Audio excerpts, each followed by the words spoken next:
नमस्कार, मी संदीप देसाई. बुलेटिन मध्ये आपल्या सगळ्यांचं स्वागत. बुलेटिनची सुरुवात करूया एका ब्रेकिंग बातमीनं. लाडक्या बहिणींसाठी अतिशय महत्त्वाची बातमी आहे.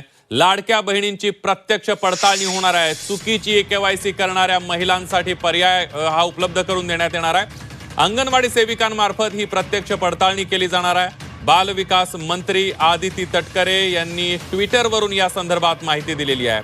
लाडक्या बहिणींना 31 डिसेंबर 2025 पर्यंत केवायसी करण्याची मुदत देण्यात आली होती. मात्र काही कारणांमुळे केवायसी करताना महिलांनी चुकीचा पर्याय निवडल्याचं समोर आलं आणि त्यामुळे योजनेच्या निकषांनुसार लाभार्थी महिलांची क्षेत्रीय स्तरावर अंगणवाडी सेविकांमार्फत प्रत्यक्ष पडताळणी करण्याच्या सूचना राज्यातील सर्व जिल्हाधिकाऱ्यांना देण्यात आलेल्या आहेत, असं ट्विट आदिती तटकरेंनी केलंय. या निर्णयामुळे केवायसी न करणाऱ्या महिलांना मोठा दिलासा मिळणार आहे.